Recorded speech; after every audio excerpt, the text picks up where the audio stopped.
It's Friday night, November the 15th, year of our Lord, 2024. We're doing lives on the Let's Not Do This podcast. You got the big O, Leon Oliver, sitting alongside two of the three unwise men. A man who is, I got nothing, McLovin wannabe. Chris Green, how are you, sir? It was a hell of a day at work today, but we're here. We're talking sports. It's a good night. It's a great night for sports. If you have to ask for a ZJ, you can't afford it. So I'm sure you had a lot of that going on today. And a man who works in the Cracker Box factory, one Scotty. How are you, sir? You don't know what a ZJ is? No. Have you ever seen Beer Fest? Yeah. A long time ago. He's like, I'm not here for a BJ or a ZJ or any kind of J. And he's like, what's a ZJ? He goes like, if you got to ask, McMahon, you can't afford it. You know what? We need to do that. Maybe this summer we move things along a little bit. Scotty, I'm going to go ahead and volunteer your house. We do a Beer Fest watch along, and we drink when they drink. All right. That'd be interesting for the audience. Yeah, because I'm sure my wife wants no part of that. So, Scotty, your place, we go. And speaking of Scotty, how are you, sir? Not too bad. A little weird doing this on Friday night. A little rushed. This is when I'm doing my research. Is right now. Oh, yeah? But maybe that's for the best. I do my research during the workday, which explains why I have no monies, gambling or working. I try to. Yeah. But yes, no, we are here. I appreciate you guys accommodating my schedule into a lesser extent, Chris's. God damn, I am very blue this evening, but we'll figure it out. Just look at me. I look like I'm underwater. Like a big ass Smurf. Yeah, I do. Papa Smurf. But yes, as I have some things to do tomorrow, so I appreciate you all accommodating the schedule here and everyone who is not listening or watching, as it seems like right now.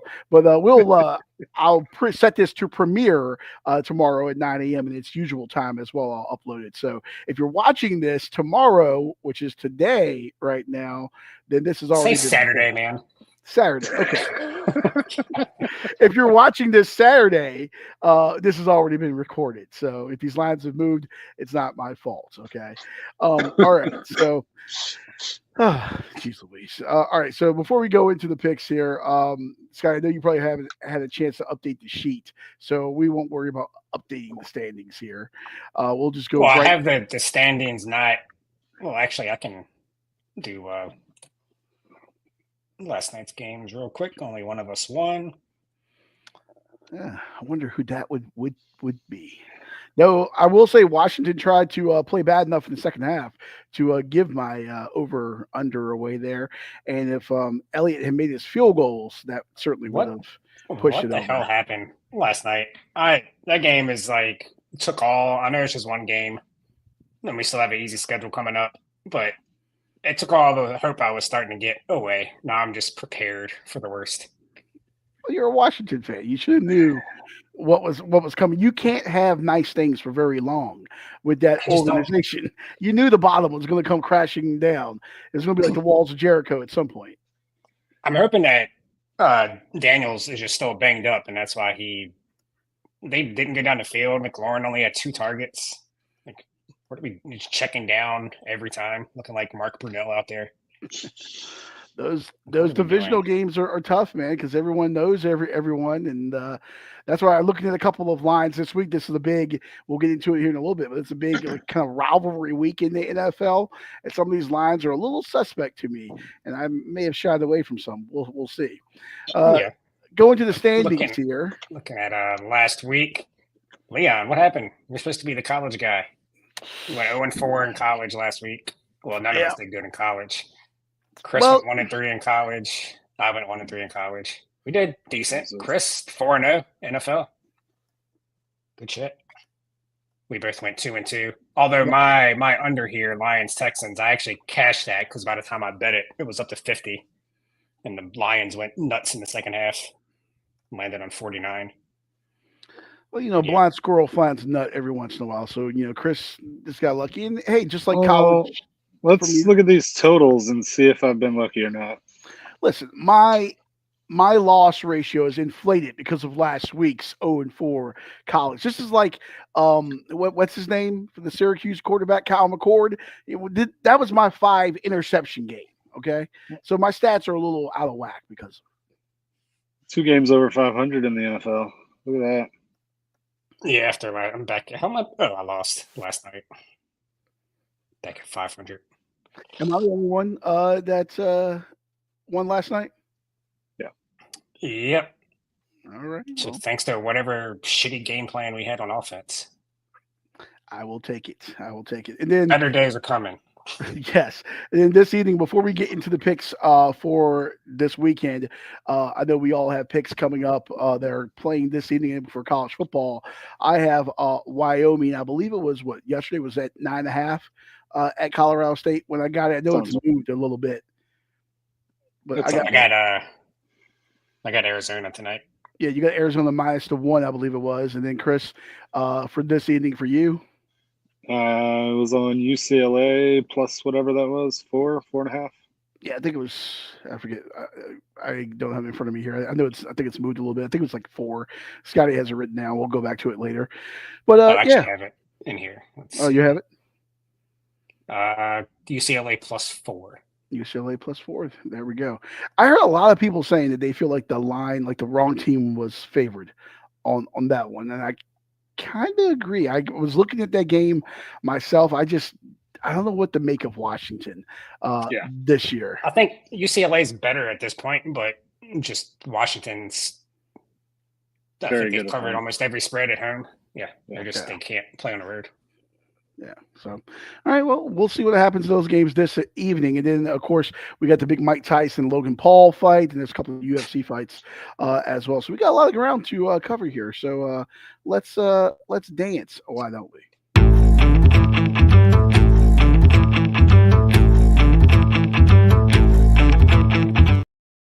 All right. Let's go ahead and start. You want to do non-traditional? You want to go boxing since that's this evening? Yeah, let's do that. Okay. Sure. All right. So we got Mike Tyson, Logan Paul squaring off Netflix. This is coming up at, 8:00, but they're the 4th fight on the card there. It looks like they're doing 8 2-minute rounds. You know what's funny? DraftKings 14-ounce gloves. Oh, they're 14-ounce gloves? Yeah. Gloves. Okay. So DraftKings actually had a boost on this, but you couldn't even use the boost on Logan Paul on this because it was -240 on this. So you couldn't even use the boost because the odds on that was the minimum was -200. That's how big of a favorite. Do a parlay it with over whatever. Yeah. This is going to be a clown show, I think. Yeah. Scotty, I'll go ahead and start with you. What are you looking for on this? What have you bet on this? I haven't bet anything yet. I don't know if I'm going to because of the odds. I've been saying I don't think Tyson's really in this fight for it to be a fight. That slap yesterday in the weigh-ins told me everything I need to know. Mike Tyson is not a slapper. I don't know if you've followed this guy throughout his history. He's either all love and peace and saying thoughtful things, or he wants to kill you and eat your children. He's probably never slapped a man in his life. So I think this is all for show. I don't think he's really out here. I think he's just getting the money. I don't think he's really trying to win this fight. They probably have a gentleman's agreement not to hurt each other too bad, which is why you're seeing the 2-minute rounds. It's just going to be Jake Paul jabbing, maybe a 1-2. The only way Tyson wins. Have you ever seen The Great White Hype? No. Well, at the end of that movie, it's Damon Wayans, the heavyweight champ, and spoiler. He's like, I know. Shut up. But he's like wiped out the division, and they're like, oh, let's go find a white boxer that will bring in the ratings. And they're like, oh, in his amateur days, the only fight he ever lost was to this white guy, and he's now like a shitty rock star.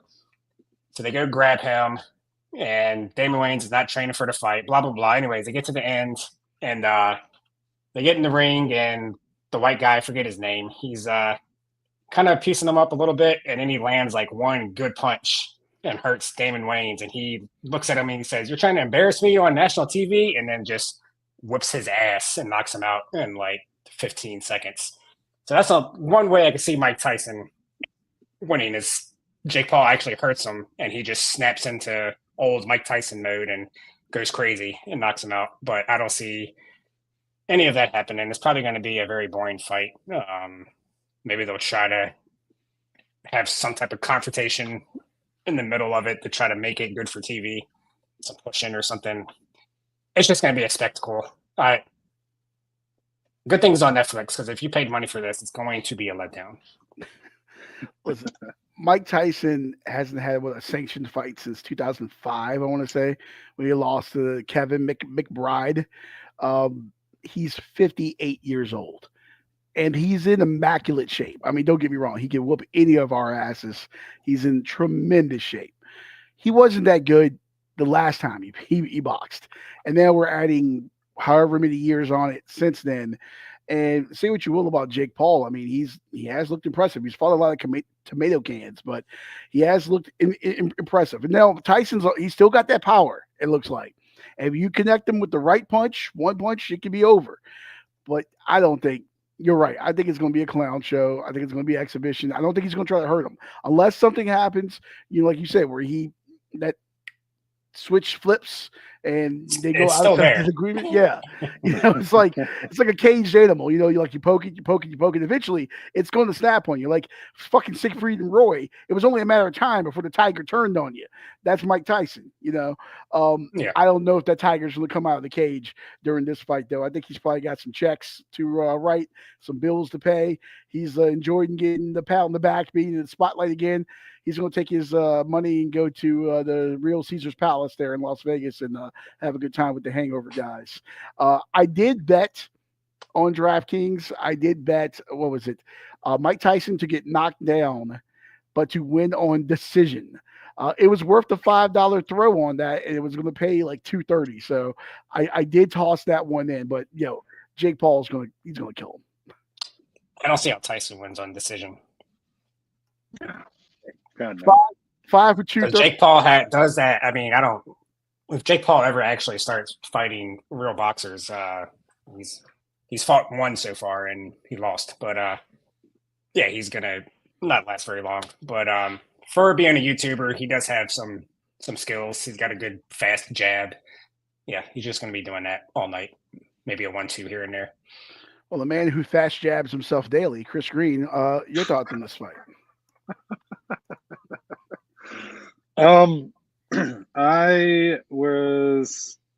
Let's see. I'm pulling up the props now. I was gonna go total knockdowns over 1.5 at plus 140.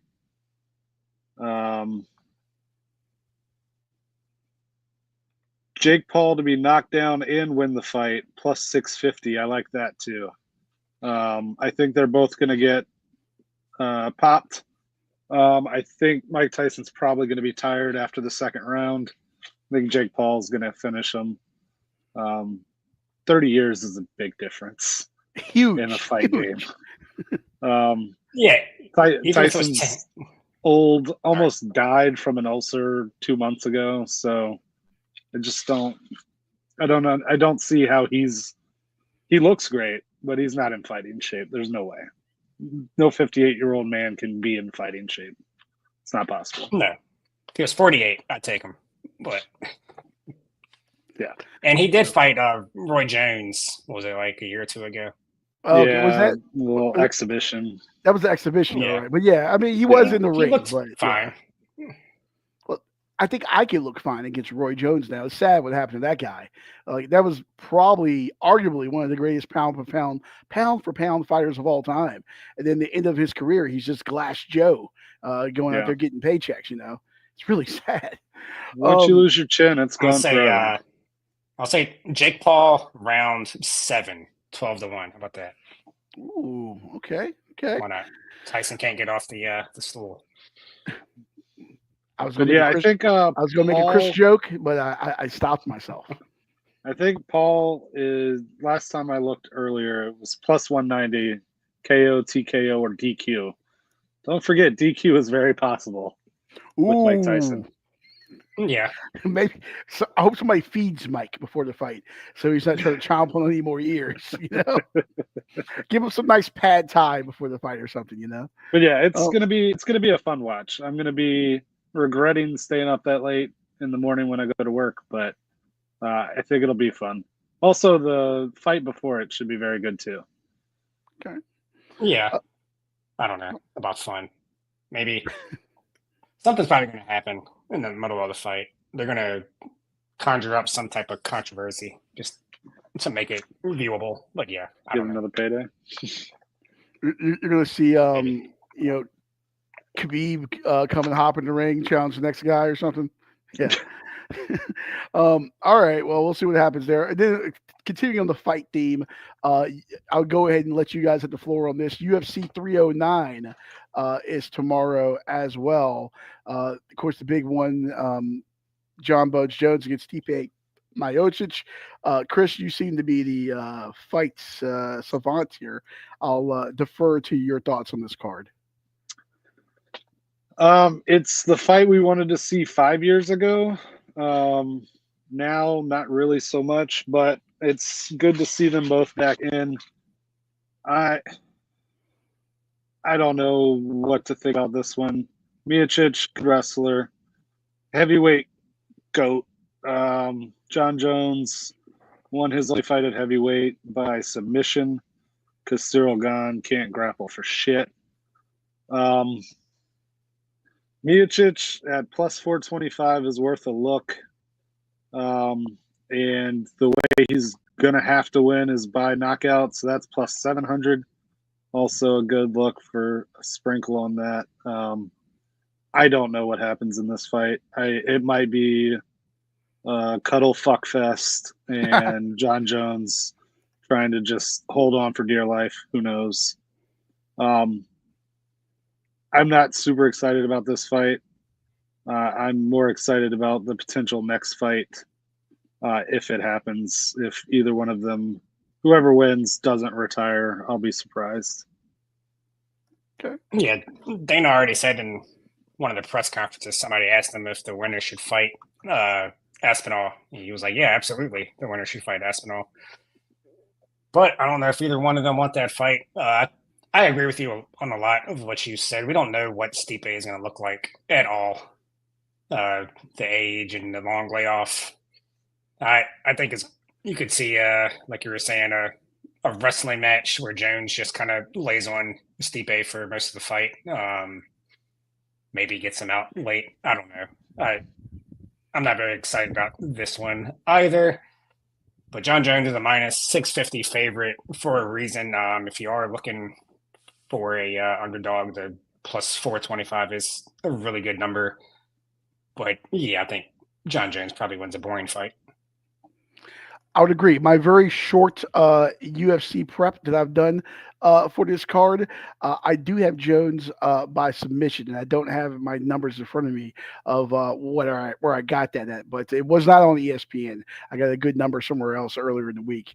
The next two, Charles Oliveira and Michael Chandler. I got Oliveira, and then I got Bo Nickel over Paul Craig on this card as well. Nickel by submission. I have. That's not a good pick at all because Paul Craig is a jiu-jitsu guy. So yeah, I'm not a UFC throw that guy. out the window. I don't know. He could just overwhelm him with his pound him wrestling out, and yeah, I mean, he could get that rear naked choke in if he. I don't think he's going to sub him. There's no way.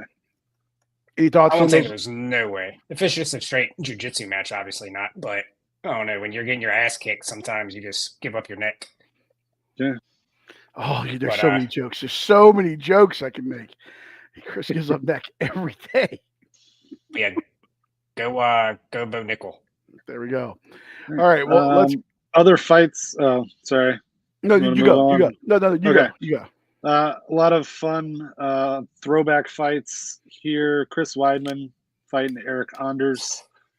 That should be an interesting fight. Chris Weidman's looked like shit in his last few fights. Eric Anders is usually entertaining, so maybe I'll get him to throw some punches.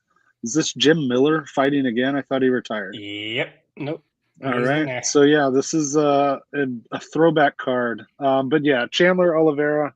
Oliveira got knocked down, got up, and knocked Chandler out in their first fight.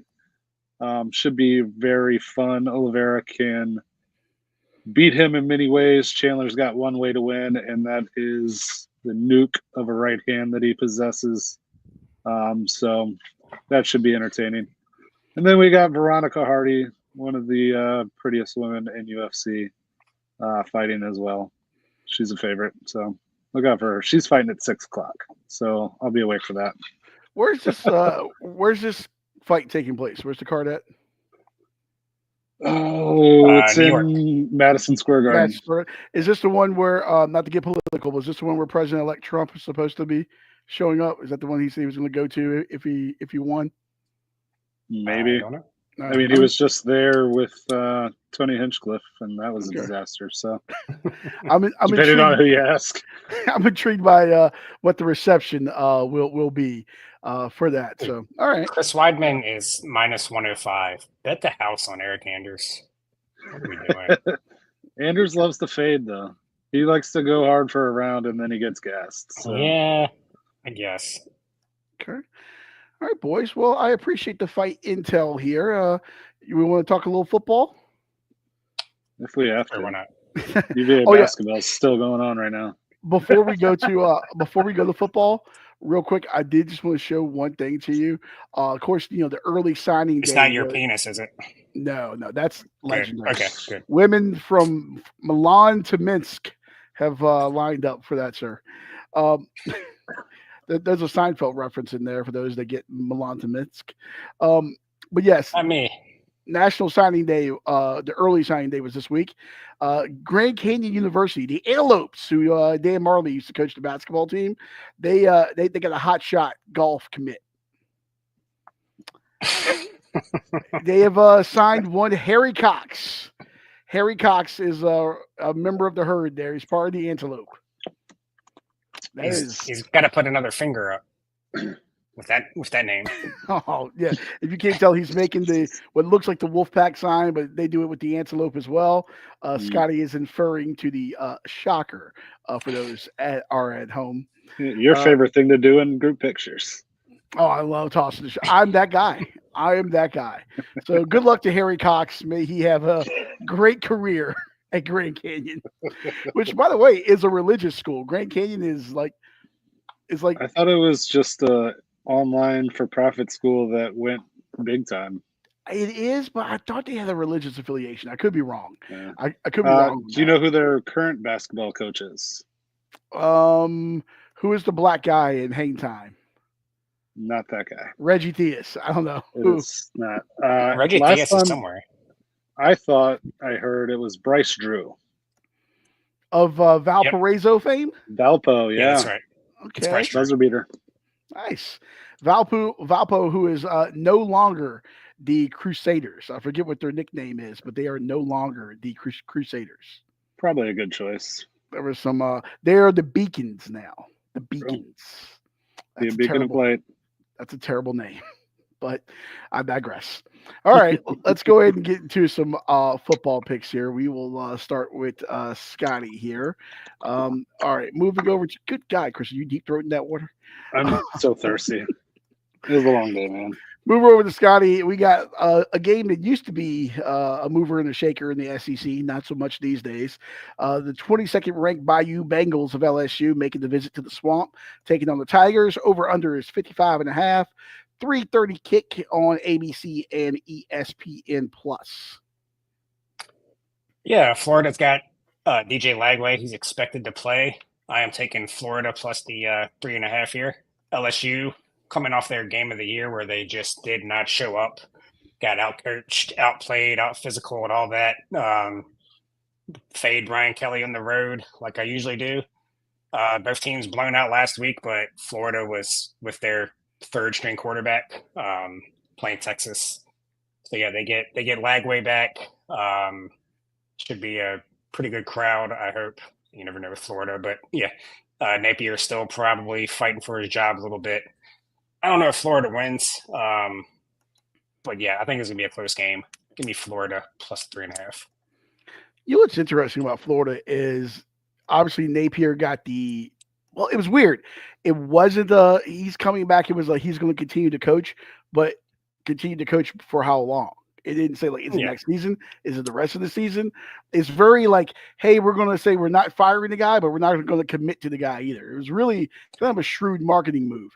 That being said, I think he is coming back because they might have to fire the basketball coach with those allegations that are going on with him. And I don't know if Florida has the money right now to replace two coaches. They are a little cash strapped in that athletic department right now. So yeah. That being said, I think Florida treated last week like a practice. They literally stuck out the equivalent of Scotty out there under center, and they were playing Florida. They were playing Texas, and they just said, you know what, let's just go through the motions, get some work in. But you're right, Florida at home, LSU. These used to be a great game. There's still a great atmosphere in Florida. It'll be packed. I like Florida plus the points here. I don't know if they'll win, but I like them plus the points. Yep, y'all zig, I'll zag. I'll take LSU. They want to bounce back. Florida is the perfect team to bounce back against because they suck. So LSU minus 3.5 sounds good to me. All right. Then Scotty going out west here. Ken Niumatalolo and his San Jose State Spartans. By the way, I like the accent mark there, Scotty, over the E in San Jose. That was nice. I knew you were going to notice that. Yeah, it's the little things, It's like you said in Waiting. What is it? It's that the extra. Fucked it up. Never mind. What is the difference between ordinary and extraordinary? Extraordinary. Is that little extra? Yeah, there we go. Thank you. Somebody worked in food service once. I didn't. No, I've just watched that movie. So such a good movie. Yeah.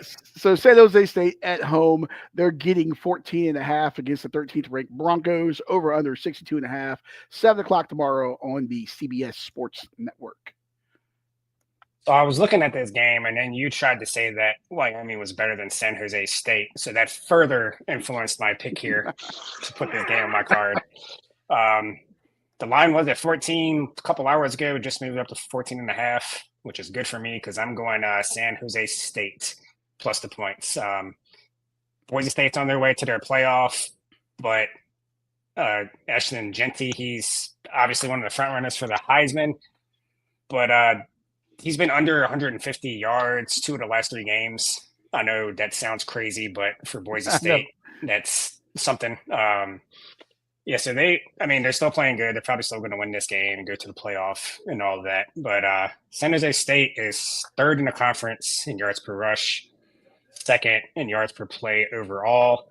This is going to be their Super Bowl. I just think Boise State. I think San Jose State's going to give them a scare for about 2.5, 3 quarters. Boise State puts them away late, but San Jose, they got a decent passing game. They got a really good receiver. It's like one of the leaders in receptions. Can't remember his name, but I know what you're talking about. Yeah, I think this will be a close game for a while. San Jose State will be able to score enough points to get the cover. I had this game bet in a parlay, and I like a backdoor cover here late. I do have San Jose State plus the 14.5 as well. I pretty much agree with everything you just said on that one there. Well, shit. I have no thoughts, so I'll go opposite again and take Boise State because I know nothing about San Jose State. I know that it's not a state. By the way, it's a pet peeve of mine. I hate universities that are states that aren't states. Okay. I just want to put it out there. All right. Okay. I get it. Have the decency to change your name, like Memphis. Used to be Memphis State, now they're University of Memphis. I appreciate that. I'd still rather get waterboarded than go to school there, but I appreciate that. So North Carolina shouldn't be a state, so it's a great state. It's the old North State. Change that shitty team's name. Tisk. All right. Well, speaking of shitty teams, we'll see how shitty the quarterback play is in this game. Tennessee taking on Georgia, 7th ranked Vols, 12th ranked Bulldogs. Georgia laying 9.5, over unders 47.5, 7:30 p.m. on ABC and ESPN Plus. Nico Imaliava did make the trip with Tennessee to Athens but we don't know what his status is going into tomorrow. But the fact that he made the trip is promising. Scotty, the floor is yours. Yeah, it does sound like he is going to play, but I don't think it matters here. I'm going Georgia minus 9.5. I don't think they're going to lose 2 games in a row. They don't have the talent of the teams of the last few years, but they're still one of the best teams in the country. They're still better than Tennessee. Yeah, I just think they're going to show up pissed off. They have to win the rest of their games to get in the playoff. Tennessee may be able to lose one, so I just think Georgia's at home night game. They have to win this one. And I have a stat. The last 20 SEC night games featuring 2 ranked teams, the home team is 15-5 against the spread. Ooh. So Georgia home game, pissed off. Still not crazy impressed with Tennessee. I know they beat up Alabama, but I don't know. I just don't think they're that good. I think Georgia's a lot better. I think they're going to beat them up and win by double digits. Okay. Okay, going with Georgia. Now, I had this game on my card as well, so I'll go ahead and give my pick here. So, look, Nico Maliava, as we said, we don't know the status. He had that head injury. I think it was a concussion against Mississippi State. If he can't go, Gaston Moore is going to start at quarterback for the Vols. He's 26 of 42 for 273, 2 touchdowns, and 3 picks in 4 years in Knoxville. So his ass and the bench are kind of molded together. He has not played a lot. Carson Beck has struggled mightily in conference play for Georgia. 10 touchdowns, 12 picks in SEC games, but the Dogs are 4-0 in games when he doesn't throw a pick. Georgia has issues running the ball. Not good when you play Tennessee, who's got one of the best run defenses in the country. And both of these teams start slow. And I'm leaning toward the under, and that's where I was going to go. And then literally about 30 minutes before this show, I saw this, and I'm going to go with this. First quarter total on this game. I'm going to take the first quarter total of under 9.5 points. That's at plus 110 right now. I think they're going to do a lot of feeling each other out early on. So I'm going under 9.5 points in the first quarter of this game. Actually, I like that. Christopher? I hope that graphic that I sent y'all earlier, where the SEC just eats itself and everybody has 3 losses and nobody makes the playoff, comes true. So for that to happen, I need Tennessee to lose this game. So give me Georgia. There you go. You want abject chaos. I'm sorry I didn't have get a chance to load that in. Abject chaos there. Okay. We'll be back to divisions and back to how we were in a couple of years. Yes, I'm sure. How do you not think of that? Yeah. All right. So the recap on Scotty here: LSU, Florida. You got Florida plus 3.5. And then Boise, San Jose State. San Jose State plus 14.5. And then Georgia and Tennessee. Georgia minus 9.5. All home teams. Let's go. All home teams there for him. All right, and as I said, I have Tennessee and Georgia as well. I'm going with under 9.5 points in the first quarter on that one. Next up on my card, the big noon kickoff game. Utah on the road in Boulder taking on the 17th ranked Buffaloes. Over under is 44.5. This is noon, obviously, on Fox. Big thing right now, Utah was a preseason favorite in the Big 12. That feels like so long ago, but they were. And now they sit here at 1-5 in conference play. They're 108 in FBS and scoring at just 22 points a game. Utah's a mash unit on offense. Cam Rising, Sam Hurd, Brandon Rose, all quarterbacks, all out for the season with injuries. Rose just made his first career start last week against BYU before suffering a pretty big leg injury. Speaking of BYU, Zach Wilson's little brother, Isaac, he's going to get the start for the Utes. He's completed 55% of his passes, over 1,200 yards, but he's got 8 picks and 8 picks and 8 touchdowns on the season. Utah does lead the Big 12 in scoring defense. They almost knocked off BYU in the Holy War last week. Colorado's defense is much improved, but I think Travis and Shador are going to do enough for the Bucs to win this comfortably.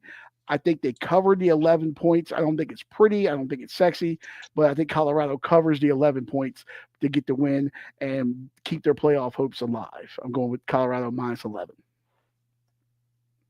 I've gotten, I think, probably every Colorado game wrong this year, and I kind of like them to cover. So if I bet it, I'll probably bet Utah to keep it close. Okay. Because I don't have a read on them at all. I can't figure them out. Chris? 11 is a big number for an over-under of 44.5. I don't think Utah can be that inept at offense, can they? Hey man, when you're playing 4 quarterbacks throughout the course of the year, and it's not good. Yeah, I don't know. I don't fucking know. If I'm gonna do anything, I'd probably go Utah plus 11. Okay, so boys riding against me, taking Utah plus the 11 points there. All right. Yeah, I don't know. Utah, they should have probably beaten BYU last week. They should have. There's not probably. They should have. But they didn't, Blanche. They didn't. And speaking of BYU, so that probably hurt them mentally a little bit. Speaking of BYU, America's favorite team, the Cougars, are at home taking on Kansas State. They're laying 2.5. Number 6 team in the land. Kansas or Kansas State? I mean Kansas. I'm sorry, Kansas, I can't read. Yeah, it's Kansas. I can't read. Too many of these silver bullets. Playing Kansas. Over under is 57.5. 10:15 kick. Staying up late tomorrow night on ESPN. So look, Kansas, they're trying to spoil BYU season. All right. They pretty much put the nail in the coffin for Iowa State last week with their win at Arrowhead over the 17th ranked Cyclones. Well, they were 17th ranked last week. 3 weeks ago, Kansas almost upset number 16 K-State in Manhattan. BYU has won nearly every way that you can this year. They had the turnover field 18-15 win over SMU. They've won shootouts like that 38-35 win over Oklahoma State. They've had a couple of blowouts. They had the late field goal last week to beat Utah in the Holy War. They have played 5 one-score games this year. So they're used to it coming down to the wire. Their defense only gives up 176 yards passing a game, and Baylor and Arizona are the only ones that have gone over 200 yards passing. Now, Kansas has Jalen Daniels at quarterback. He can make enough plays to keep the Jayhawks in it, and they're playing good right now. They figured out some things offensively, Kansas has. I'm going to go with the over 57.5 points here. I think BYU wins. I'm not so certain about that cover. I could see another late field goal situation, but Kansas will give up points. BYU can score points, and I think Jalen Daniels will do enough to keep Kansas in this game. So I'm going to go over 57.5. I can see this being like a 38-35 shootout, kind of like that Oklahoma State game. But I'm riding with the Cougars to get the win, but I'm taking the over 57.5. I had to scratch out my BYU minus 2.5. I thought that was going to be your pick. Total, I don't know. I feel like this game could go any type of way as far as scoring goes, but I think Kansas might win this one.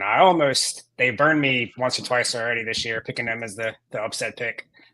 That's why I didn't. But I think this 2.5, the fact that, the public's on BYU, obviously. The fact that it's not getting to 3. I think Kansas is just playing better, and I think BYU's had a lot of luck on their side. And I don't know, that line just tells me that Kansas is going to win this game. So I might bet that. That's why I'm taking the 57.5 over to protect myself, because if they win, it's going to be, a shootout kind of thing. Maybe goes to overtime or something. Yeah. But yeah, emotional win last week. Yes, exactly. Emotional win in a rivalry game. All the freaking cheerleading coach get knocked out with a water bottle that got thrown from the stands. Luckily, that guy got arrested. Just don't fuck with the holy war, man. But yeah, no, it's a lot. Luckily, this game is in Provo. If this game was it wouldn't be in Lawrence because Kansas is redoing their stadium. If this game was in Kansas City or something, maybe it'd be a little bit different. But I'm taking the over 57.5. Yeah, this something's weird about this. BYU at home, undefeated. In Vegas doesn't respect them enough to give them a fucking field goal. We might see the wheels fall off starting this week. Give me Kansas. Oh, okay. Okay. They did only beat their last home game, Oklahoma State. They beat them by 3. Yeah. And that's not And not they're a not good very Cowboys team Yeah. this year. All right. So the recap for me here: Utah, Colorado. I got the Buffs -11.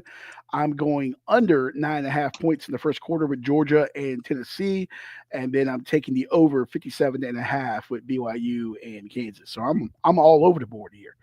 All right, Chris, next up for you, sir. You got a little ACC showdown here. The 20th ranked Clemson Tigers heading to Acrisure Stadium, taking on Pitt. Clemson laying the 11 points. Over under is 52.5. Noon kick on the mothership. Yeah, I'm going to take Pitt plus the 11 at home. They're coming off of a very disappointing game against UVA. So, yeah, they're going to be trying to bounce back. They were ranked in that game, going into that game, right? Yes. In the UVA game. So, yeah, they want to get that back. I'm still not sold on Klubnik or Clemson. So, yeah, I think Pitt can, at the very least, cover the 11. Yeah, I don't have a agree with read. you. You go, Scotty. You go. Yeah, I agree with you. I was looking at this for a little bit. I almost put it on my card, but I think Pitt keeps it close. I don't have a read on this game at all. I feel like it's going to be ugly. I can see 20-13. I'm going with the under here. If I had to go take a side on this one, this game just feels gross. It's not gross, yeah. but it feels gross. Speaking of gross, next up on your card, if this game was 1981, it'd be fantastic. But we got Nebraska rolling their RVs and aluminum cans and campers and overalls and everything into LA to take on USC. The Trojans, well, those Trojans have been broken many times this year. They're laying the 7.5 points. Over under is 51.5. 4:00 tomorrow on Fox. I don't know why I picked this game. Probably originally I was in the grocery store when I sent you everything. So, I think what I was thinking is that both of these teams should be able to score enough to go over the 51.5. USC is good at home, so they might win by 8 points against Nebraska. Nebraska hasn't been great, but at times they've shown that they can score. So I'll take the over 51.5. Okay. Miller Moss, I believe I saw somewhere he's going into the portal for SC Really? quarterback. Yeah. Michigan's looking at him. Yeah, Michigan's looking at him. Well, they got to do something because they weren't able to land Bryce Underwood, the LSU commit, who turned down reportedly $10 million to go to Michigan. Let me tell you something. I just want to was that Dave Portnoy's $10 million, or was that just $10 million? So I did listen to the Unnamed show on Barstool. They asked Dave about that. He was being a little coy, but it seems like he was part of it, but not the whole thing. Because he mentioned that earlier this year that he was talking about buying a quarterback. Yes, I think he said he was going to spend like $13 million or something like that trying to get a quarterback. Apparently 10 was not the magic number for Bryce Underwood. Hey, I can't blame the kid. Warmer weather in Baton Rouge and prettier girls. And you get Cajun cooking. I can't blame him. I will want to put this on record right now. If you want to pay me almost anything, $10 million is the magic number. Almost anything. I had to pull back. I had to take a Kaepernick on that one. I'll do anything for $10 million. Yeah, and people that say they won't do anything, yeah, me too. People that say they won't are either rich or they're lying. Oh, I'm not lying. $10 million. There's a few things I ain't doing for $10 million, but there's a lot of things I don't believe you. I'm sure me and Scotty can come up. We can come up with a compromise, and both of us for 15. No, yeah. You can kick me in the face all day for $10 million. I do it. I won't watch the WNBA for $10 million. That's one of those. That's things. Insane. That's a joke, but yeah. Anyway, whatever thing you're being serious about not doing for $10 million, you're lying. No, there's $10 million in your face. You're doing it. There is no fucking. Yeah. I have no shame. No, I ain't going to a Diddy party. No, sir. No, sign me the 10 million. fuck up. 10 million. No. Slip No and way. 10 million. slide. I will be Baby oil. camping out. Let's I'll be go. first in line. Diddy, call I'll me. be like I know you still Black got money. Friday. All right, Chris, did you give your pick on this? Did I miss it in that foray? Over 51.5. Over 51.5. I'm going to go the exact opposite on this one.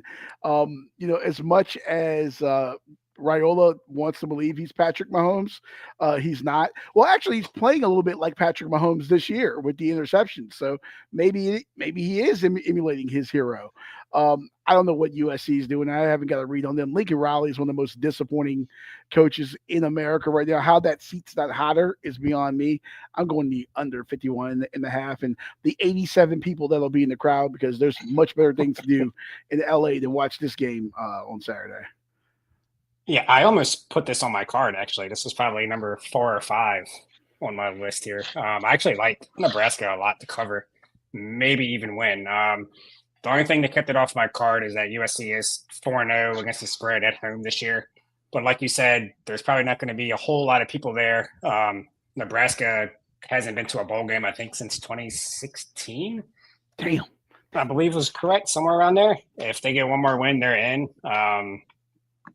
And like USC, they're 4-5. I don't think that team is really going to get up for any more games. Your quarterback's in the transfer portal, like you said. I think USC is going to be on upset alert. I think Nebraska at least keeps it close. All right. And then next up, the final one on Chris's card here, we got the Mayor's Cup. Number 23, Missouri at number 21, South Carolina. Cox laying 14 points. Over under is 41.5, 415 on the SEC network. And yes, the Mayor's Cup is a real thing because both teams are from Columbia, Missouri, Columbia, South Carolina. So in Big Ten-esque fashion, they said, hey, let's play for something. Because every goddamn rivalry in the Big Ten plays for a spoon that Abraham Lincoln once ate porridge with or something, So the SEC wanted to follow suit. Now we have the Mayor's Cup for these teams that have played, probably less than 20 times in their history. But I digress. Chris, you're on the floor. Yeah, so the last time I bet against South Carolina, I got embarrassed. When was that Texas A&M? They beat the shit out of them. Yes. Yeah. So I don't think I'm going to make that mistake again. But just like that other line, 14 at an over-under of 41.5 is just gross to me. So I'm going to take the over 41.5. Missouri, they've fallen off a fucking cliff. South Carolina's rolling. There should be points in this game. There's no way they're scoring under 42 points, especially with a 14-point line, over 41.5. I'm with you on this one. I like the over 41. South Carolina, they can turn defense to offense. They can, play beamer ball. We've seen special teams make them play. So I think Missouri will turn this thing over a couple times in advantageous territory for the Cox to give them a short field to score. But Luther Burden, wherefore art thou, Luther Burden is supposed to be one of the best receivers in the country for Missouri. And he's been very pedestrian this year. Maybe they try to get him the ball to do something finally. But yeah, I like the over 41.5. And I just looked it up. This, if my calculations are correct, the 15th all-time meeting between these two teams who first met in like 1970 something. And apparently the campuses are only 714 miles apart. I figured Really? that would be, I thought that would be further away, Yeah. Wow. And so, all right. Geography lesson here. Yeah, Chris, if you ever want to drive me to Columbia, Missouri from Columbia, South Carolina, let me know. I'll buy you some imports. Don't think I want to be in the car that long with you. Yeah. Well, listen to a lot of Conway Twitty. Jesus, no. What's that? Okay. Whenever my parents used to have parties, like at the very end of the night, Conway Twitty would come on. It was just so depressing. What kind of I don't know. I don't know what so the depressing. fuck that is. You haven't watched a very sad old country singer. Yeah. Who sings the most depressing songs ever made. They used to do cutaways to him all the time in Family Guy back in the day. Do you sing about his sister, cousin, wife leaving him. Nah, he's not Zach Bryan, whatever his name is, piece of shit. Yeah. Scotty, This one almost made my part too. I was gonna bet the under just because the under is so low. Seems like they can't move this line low enough. And Missouri sucks, man. I don't think they're going to be able to score a lot of points. It feels like a 27-10 beatdown from South Carolina. But yeah, I don't know. That is a very low total to have that 14-point spread. remember when Missouri was like a top 10 team? Like, Yeah. when people thought Missouri was like really good. Oh, This is Eli, why preseason rankings shouldn't count. You Dumb shouldn't as have fuck. them. Yeah. well, they like, I think they didn't get scored on for like 2 or 3 games, or their defense hadn't let a point. It was They something played crazy. nobody. Yeah, but yeah, they were playing the Sisters of the Poor, like, come on. So, all right. So that concludes it. So for Chris, recap real quick here. Clemson Pitt Pitt plus 11. and Nebraska SC, Over 51.5. and then Missouri and South Carolina. Over 41.5. Bada bing, bada boom. All right, moving on to the National Football League here. This game is disgusting. Scotty, you're up with Browns at the Saints. The Battle of Jameis. The Battle Exactly. of Jameis. This game exciting by itself. Browns laying the point on the road over under 44.5, 1 o'clock on Fox. My God, Jameis returning to the dome. I think Cleveland's going to win and win comfortably. They were +1 earlier today, and they flipped. So money must be coming in on them. Cleveland coming off a bye. Jameis had a bad game before the bye, so that means he's going to have a good game this week because that's just what he does. Revenge game. The Browns are just better than the Saints, and the Saints are coming off a upset win against a division rival. So they're due for a letdown. Yeah, the Browns should be like 3-4 point favorites in my eyes. The Browns are going to go in there. They're just better coming off a bye. They're going to win. I like the under 44.5 points here. Both teams have pretty good running backs. I think Cleveland's going to want to load up Nick Chubb and give him the ball and control the clock a little bit. And they have a great defense. Obviously, Cleveland does. Can they make Derek Carr turn the ball over, which isn't that hard?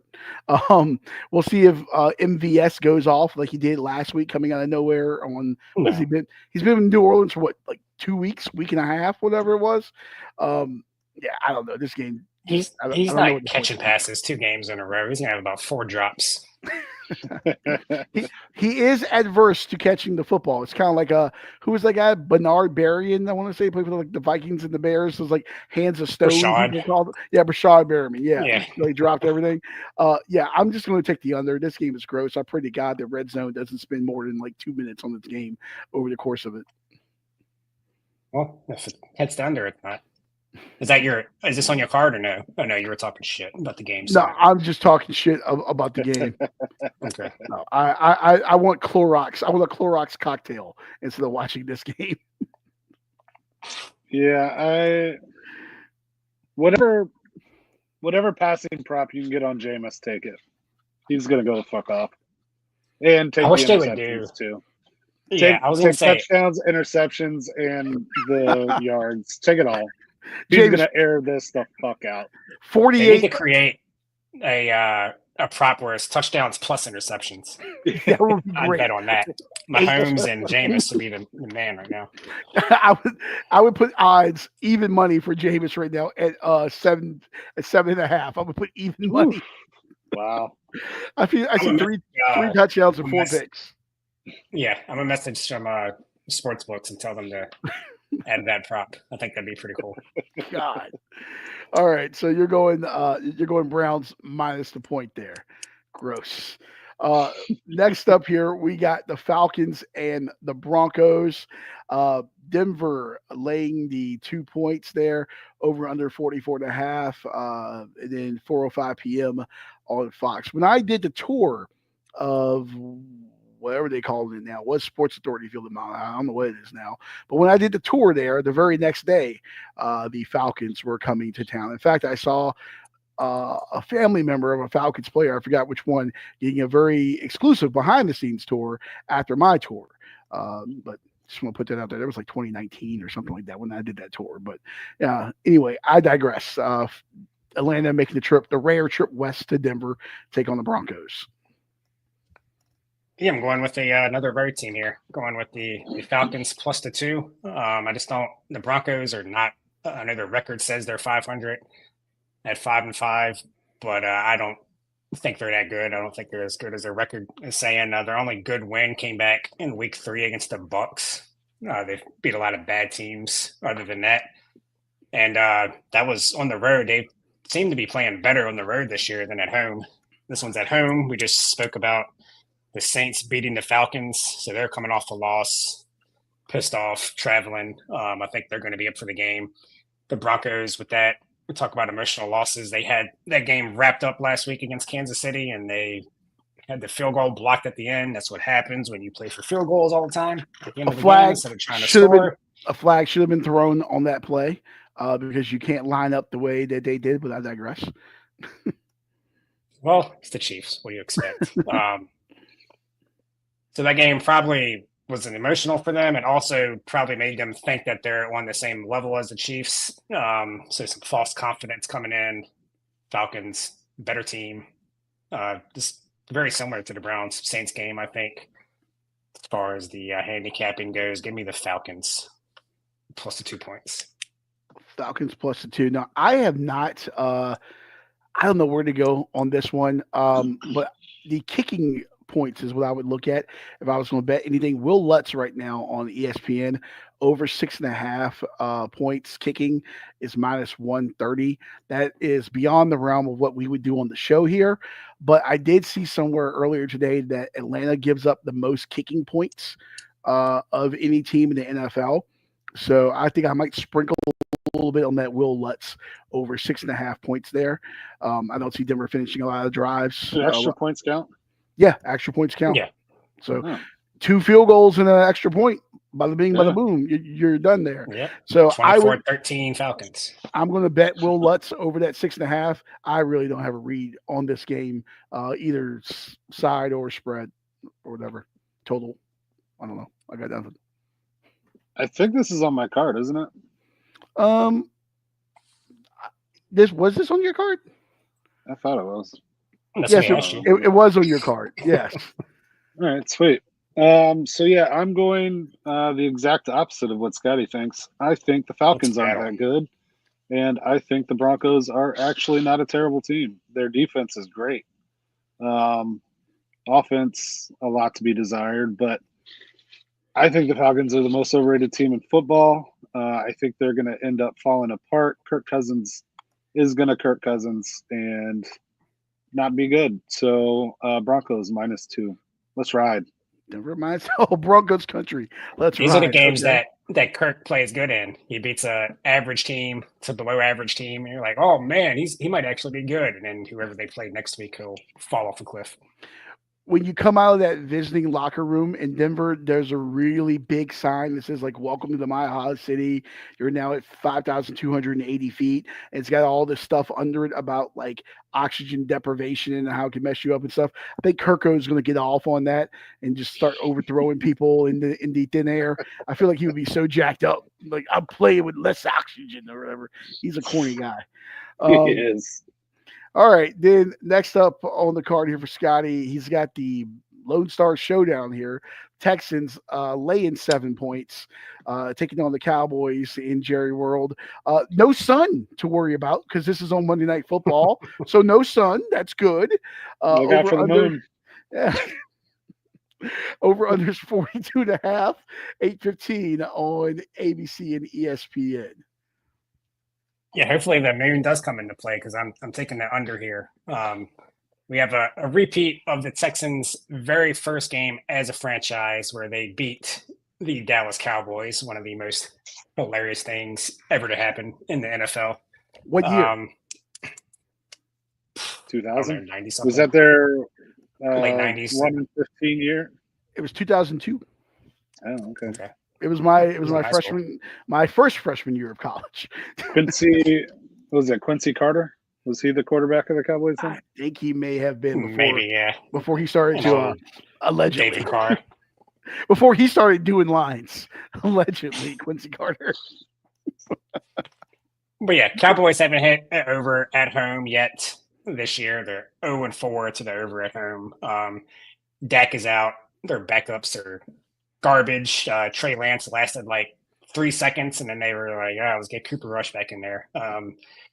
So their offense isn't going to do much. And then the Texans, Nico Collins is coming back, but it'll probably take them a week to get back in sync fully. Hopefully not.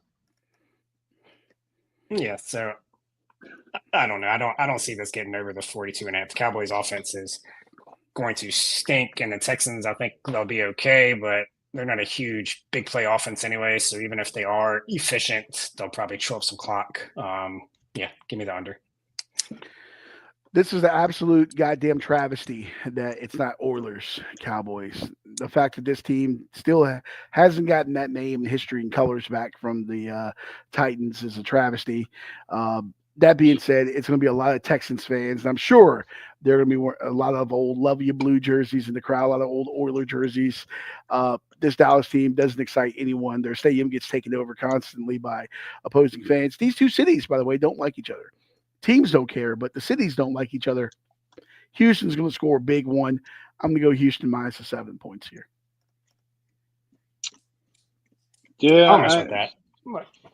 I hope Houston has a big game. I need CJ Stroud and Nico Collins to do great things this week because I'm on a losing streak in fantasy, and I can't have that anymore. We all can't be in first place. That's what you get for talking shit. Meanwhile, literally the second you sent that text, kind of talking shit, a little jab, I guess. My team just touchdown. It was insane. Meanwhile, I've been very quiet and just sitting on top and just shut the fuck up, doing Leon. my Nick Saban domination. Just shut the fuck up. So, yeah, all right, losing the playoffs. So I'm going to Houston minus 7. And then what was your side on this, Chris? Yeah, same. Houston minus 7.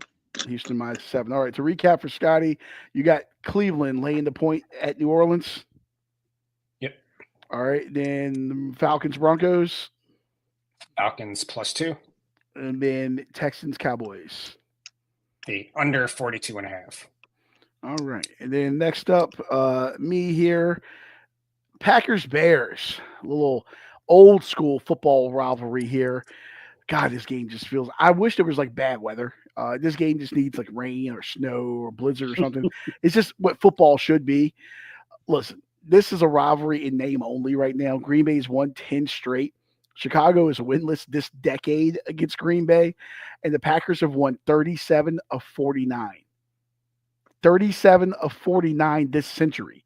Wow. The Packers have won. Aaron Rodgers went 24-5 against the Bears. The Bears are riding a 3-game losing streak. During that 3-game losing streak, they scored 27 total points. That's good for 9 points per game, ladies and gentlemen. Caleb Williams is playing like a rookie. They fired their offensive coordinator. Apparently, the guy is calling plays now. Caleb said he hadn't talked to him a lot earlier in the week.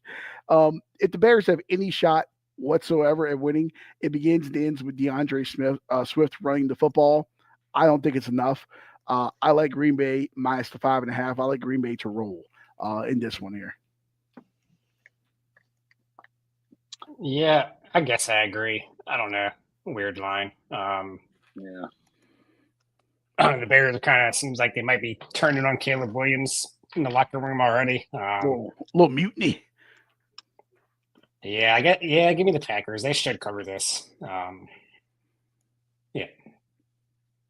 Chris? Give me the Bears. Fuck it. Plus 5.5. They got to break out sometime. No, I mean, you can see the new offensive coordinator and them rallying together maybe to make it close. I don't know. Eberflus is coaching for his job, and Ryan Poles is putting pressure on him. So, because he knows his job is hanging in the balance too. They passed up on CJ Stroud and Jaden Daniels to pick this guy. So, there's a lot of heat going on in the front office and on the sidelines. They got to figure something out. This is a desperation game for Chicago. I was about to say, why do I feel like the Bears are you're going to see some 4th down, fake punts, maybe some, Statue of Liberty, student body right. It's going to be all kinds. Just pull the stops out, kind of. Open the fucking playbook up. Yeah, yeah, yeah. So, all right. Next up, another rivalry game here. A little NFC West fight. You got the Seahawks flying into San Francisco. 49ers laying the 6.5 over under 47.5. 405 on Fox. I think I saw Juwan Jennings is back healthy. He's back up for San Francisco. Obviously, quiet week last week from Christian McCaffrey, just getting back into things. But San Francisco's getting healthier. They play good defense. They're at home. I think this team's going to start hitting their stride going into the postseason as they get healthier. Bosa's still a nightmare. I like San Francisco minus the 6.5 points here. Not a lot of thought on this one. Yeah, actually, I almost put this on my card, and I was going to go against you here. I think 49ers win, but I think this is going to be a close game. Seahawks are getting healthy. DK Metcalf is going to be back, coming off a bye. Yeah, I think they'll be up for this game. I think it's going to be closer, like a 3-4 point game. Niners pull it out late. Okay, Chris. I don't know. I have no faith in the 49ers this year. They're up and down. The Seahawks are the same, so under 47.5. I don't hate it. I don't hate it. All right, next up for me on my card here, we got Chiefs at Bills. Buffalo laying the 2 points. Over under is 46.5, 4:25 p.m. on CBS. Listen, Kansas City is undefeated. Have there been some calls that have gone their way? Of course there has been. Am I so sick of Travis Kelce? Of course I am. Am I sick of Kansas City in general? Of course I am. That being said, if you give me Travis Kelce, if you give me Kareem Hunt, if you give me DeAndre Hopkins, if you give me Patrick Mahomes, and you Taylor give Swift. me fuck Taylor Swift, if you give me 2 points Jesus. with these guys, I will take it every day of the week and twice on Sunday. So until it happens otherwise, I'm taking Kansas City plus the 2 points. I actually bet this money line as well for Kansas City. Someone's got to beat them. Until someone beats them. I don't know. And they've had this mastery over Buffalo, it seems like. I'm going to go ahead and take Kansas City here. Yeah, I don't know what to do with this one. I feel like the Bills are going to win, but it could be like a 1 point win. Something crazy happens. A 2 point conversion at the end decides it or something. Yeah, I don't know. Josh Allen beats the Chiefs in the regular season, just not in the playoffs. Yeah. I feel like the Bills are going to win this game. But if I had to bet it, I think I'm going to bet the over. It's not a I bad think we play. can see a lot of late points. Allen and Mahomes going back and forth like the old days. But yeah, should be a good game for sure. Okay, over 46.5. Chris? I almost picked this game, but I am on a fade all the quarterbacks I hate this week. So Bills should win big. It's a regular season. Josh Allen is playing well. Chiefs are playing like shit. They're just squeaking out wins. It's going to stop eventually. They're just trying to get to the playoffs so they can turn it on. They're not showing anything special. Give me the Bills -2. Buffalo minus the 2 there. Okay. So to recap my card here, I got Green Bay laying the 5.5. I got the Niners laying the 6.5, and give me Kansas City and the 2 points at Buffalo. All right. And to round things out, on the NFL side of things, we got Chris, who's already had Falcons Broncos. You had Broncos -2. Broncos minus the 2. Next up, the AFC North showdown there. Baltimore laying the 3 points, headed to the Steel City. Over under 48.5, 1 p.m. on CBS. Yeah, this is the game that squeaked out the Bills game for me. The Steelers, I believe, have won the 9 out of the last 10 against the Ravens in the regular season. Give me the Steelers at home +3. The Ravens looking a little shaky here and there. Derrick Henry's great, but I don't love their receivers. Zay Flowers gets open and Lamar overthrows him 3 out of 4 times, but he hits a big play. But Steelers, TJ Watt's going to wreak havoc. Give me the Steelers plus a 3 at home. I had this in my card and I took it out. I had it in, I took it out. I just can't get a read on this game like whatsoever to feel comfortable enough with betting on. I go down to the kicking game. Usually, like Justin Tucker's been lights out, but not this year. We started to see some cracks in the armor for him, and Chris Boswell's been excellent for Pittsburgh. I kind of go back to what I'm going to play on this is those kicking total points. I'm going to go Chris Boswell. Fan. I'm going to go Chris Boswell over 6.5 points in this game is what I would be playing.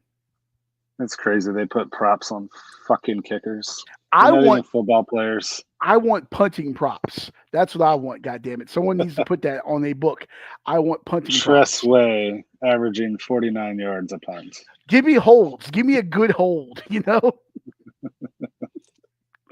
Yeah. I was thinking about putting this one on my card too. I think the Ravens are going to win, but I do think it's going to be a very close game. I think I like the under. Both of these teams have been hitting a lot of overs this year, but this is the Ravens and Steelers. It's a big game, especially for the Steelers, for both teams, really. I can see a lot of emotion coming out in this game. Both defenses flying around. I can see it hitting the under. By the way, I just want to point out what crack is somebody smoking, but this game wasn't flexed to the Sunday night game. I mean, I'm glad because I usually don't watch Sunday night because I'm an old man and go to bed. I can't finish it. But this game should be like the night game. I know we got Joe Burrow against Justin Herbert, the big name quarterbacks at night, but this is a much better game. Allegedly. Yeah. Well, I don't think anybody knew if the Steelers are going to be good or not. And now I'm sure CBS probably couldn't get them to give this game up. Because there was a Commanders game a couple weeks ago. They were trying to flex to the Sunday night game, and the network wouldn't give it up. Yeah, I mean, look, Pittsburgh and Baltimore always does numbers. I'm sure, like in some markets, like this Richmond market, I'm sure that's going to be one of the better rated markets across the country for this game. So yeah, I can see CBS not wanting to let that one go if they, unless you had to pry it from the cold dead. And I guess you can't make all of their games primetime games. You got to give them some 1 o'clocks here and there. That's very true. All right, next up, we got a rematch of what is it, Super Bowl III, the Joe Namath guarantee. You got the Colts taking on the Jets. Jets laying 4 points in the Meadowlands. Over under is 43.5. 1 o'clock on CBS. Anthony Richardson makes his return under center for Indianapolis. Get excited, Colts fans. Get excited. Fuck Aaron Rodgers. Colts +4, easy. Anthony Richardson's back. He's going to launch a couple into orbit, probably hit at least one of them for a touchdown. It's going to be a shitty game. 2 shitty teams, but the shittier of the 2 teams are playing in New Jersey. The Jets suck. Go Colts. This game is gross. Anthony Richardson to throw an interception is -155 on the ESPN bet. Aaron Rodgers to throw a pick is +105. Wow. I think I would actually play both of those. I can see both quarterbacks turning this ball over a lot. If I had to pick a side, I'm staying away from the spread. I'm staying away from the total. I think I would actually just go ahead and bet Aaron to throw that pick at +105. I might actually do that right now. Actually, it's pretty good. Yeah, I like the Colts getting the points too, and the under. Which quarterback do you think is going to want to be out there the least come third, fourth quarter? Oof. Anthony Richardson's going to get tired. Aaron Rodgers is expecting a phone call from the White House to get a cabinet position once he retires in January. Hey, RFK is going to put him in that. Was it Health and Human Services? He's going to be there. Ayahuasca for everybody. In your children's school lunch. Ayahuasca. Jets win 20-19. God, that's gross. Yeah, very gross. Terrible game. All right, so the recap for Chris one more time. You got Falcons, Broncos. Broncos +2. And then Ravens, Steelers. Steelers +3. And then on this one. Colts +4. Colts +4. God, that's a gross game. All right, Yeah. so those are our picks here. Then let's go to our underdog parlay. We're getting closer. We're getting closer and closer. Are we? on these. Well, not I don't last think week. we are. I was the Not, only one that hit last week, wasn't I? not last week, but we Mine came down to the last second, yeah. but Leon LSU didn't show up. Not so much. Not so much. Well, I'm going to go ahead and reload, and I'm going first here, and I'm taking Utah State plus the 120. The Aggies are at home taking on Hawaii. Hawaii has been a Division I football team since 1974. During that time, they've only played 4 games at 38 degrees or below, and a total of 14 at 40 and under. Wow. Their record in games that are 50 and under is 3-11. So I guess they played the same amount as they did at 40 and under. But they're 3-11. The coldest temperature that Hawaii ever faced was 25 degrees in Laramie when they were taking on Wyoming on November 23rd of 2013. They lost that game to the Pokes 59-56 in overtime. The forecast for Saturday in Logan, Utah calls for 35 degrees and a 35% chance of snow. Ooh. Hawaii is 4-6, but 2 of those wins came over FCS Delaware State and Northern Iowa. They could only count one of those toward the 6 needed to be bowl eligible. So they have to win out and hope there aren't enough bowl eligible teams to get an invite like they did in 2016 and 2021. The Aggies, they were doomed from the start this season. They fired head coach Blake Anderson less than 2 months before the start of the season. They got interim Nate Drilling. He took over. They sit at 2-7. They were eliminated from bowl contention with last week's loss to Washington State. All that being said, Hawaii does not go with cold weather. I like the Aggies at home to spring the upset in beautiful Logan, Utah. I hope the snow comes down. I hope it's a winter wonderland for this game. And by the way, if you want to watch it, this game is not televised anywhere. It's on the not on actual television. It's on the Team One sports app. The fuck Which is that? I actually have on my phone. They were showing Hawaii games on this. Hawaii has a broadcast deal through Team Oh, is One this Sports. is this the subscription service that we talked about at the beginning of the year? It's Or similar. it's like super expensive. It's similar to that, but it's not. This is free. There's actually a lot of Okay. other in Hawaii. You have to have the subscription service. On the mainland, you can watch it for free through Team One Sports. And I've also treated myself to a lot of bad Division II football late at night too, watching on this app on my phone. So That's I'll be nice. But glued what's to up with that. these other ones? Like I forget what it was called, but there was a noon or 1 o'clock game. I was trying to follow the other day. It was Utah Valley and somebody college basketball, Oh Jesus and Christ! that game was behind the paywall. Like, who's That's paying for crazy. that? What are we doing?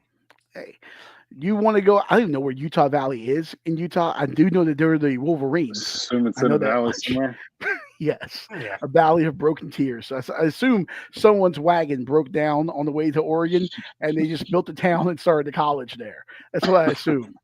But yeah, I don't know. But I'm going with Utah State to get the win here and start off this parlay. Next up, Rutgers, the State University of New Jersey. Who's got that?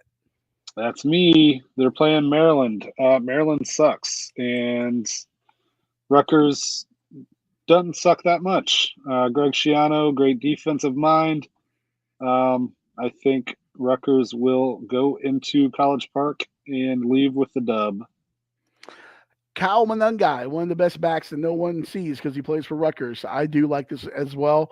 And also remember, ladies and gentlemen, it's a month that ends in Burr. Bet against Maryland football. They are the Cupcake Kings in August. For the year, not so much. So yeah, I like that with Rutgers. And Scotty, yeah, to take I the was last leg home here, you're going NFL. yeah. I was gonna say I like Rutgers too. That was my only college win last week. Yeah, they should go in and pull off the upset. But yeah, this was on my card already. I already spoke about it. The Atlanta Falcons. I think they're just better than the Broncos. Yeah, they're going to pull off the upset. Let's go. Okay. So we got Utah State, Rutgers, and the Falcons. This, by the way, is a really weird card. There's someone Yes. out here, someone somewhere went to Rutgers for graduate school, went to Utah State, and they're a Falcons fan. Somewhere there's like one person in America, and that's a really weird person. But This is for you, Bob. yes, Fucking Yeah. Secaucus, New Jersey. ooh, good pull there. So the odds on this are 1171. Sounds like something important happened in 1171. I can't think of it. But yeah, Sounds you like put this together. the price of a ticket for a UVA game. Oh, $11.71. Oh, by the way, folks, 50% off right now. If you go to VirginiaSports.com, you can get in. You can get in for a quid, as they say in the UK, with Virginia taking on SMU on the 23rd. I'll just buy a pizza instead. Ooh. Well, that's that Houston Arizona game that you have on your card this evening. It was $2 last time I saw they get in. So at least it's not that. But yeah, Scotty, if you put a fresh, crisp $100 bill that Chris got from his ZJs and you put it on this game, what does that pay? Well, probably zero, but if we happen to hit one, it'll be $1,171. This is the least exciting one we've done, so maybe this really will be is. the one that hits. You know what's going to fuck this one? What's going to fuck this one? It's going to be the Falcons. It's going to be Kirko. Kirko with thin air at altitude is just going to lose his mind, turn the ball over. That's what's going to kill it. The Hawaiians are going to freeze themselves. Maryland sucks. It's all going to come down to Kirko. Nah, this is a Kirk spot. This is a Kirky spot. He's going to ball out. Kirky spot sounds like a really bad seafood place, like just really rubbery crab legs. Like the place that it's probably what Kirk Cousins is going to open when he's done playing football. Oh my God! Can you imagine Captain Kirko's Seafood in like Buckhead, Georgia? It's going to be so bad. Every review on Yelp, it ain't got no seasoning. Terrible. He must not be too corny because that show Quarterback, his wife is like, obviously she's attractive. He's an NFL quarterback, but she seems like just the coolest person, most down to earth. It's insane. Well, there you Like- go. Like how? How did he do it? Scotty steamed up for Kirk Cousins' wife. And then you go to Kirk Cousins and he's got like a shrine of himself. He's got like a closet with like pictures of him and his helmets, and it's weird. It's like T.O. I love me some me. All right. Well, it's after the hour of 8 in the East here as we get ready to tune into this. Well, I'm going to try to sneak into a soft open for bar, but I will let you guys go and watch Mike Tyson and Jake Paul hug each other for 2.5 minutes around. Enjoy. You're not sneaking in Well, anywhere. Before we go, UVA, Yeah. big win in Baltimore tonight against Villanova. 1-10. Villanova lost to Yeah, Columbia. Villanova. Who? And they Wah. lost to St. Joe's. Yeah, Villanova sucks. Villanova Wah. would lose. Who? Why? Villanova would lose to We're back, baby. We're St. back. Christopher's High School. They're We're terrible. back. What's that guy's name? Kyle Neptune, the head coach. He's going to be like sweeping floors in the Philadelphia subway station soon. That guy needs to get the hell out of there. Wahoo You know what? wah. Let Allen Iverson coach Isaac McThreely. Villanova. Let's go. 23 points. All right. Scotty, go ahead and bump us out of here. Do those lines. Make sure to join us right back here, same time, 6:45 p.m. Thursday. Let's have this podcast. We'll be back in action next Saturday, full time, 9 a.m. for doing lines. Until then,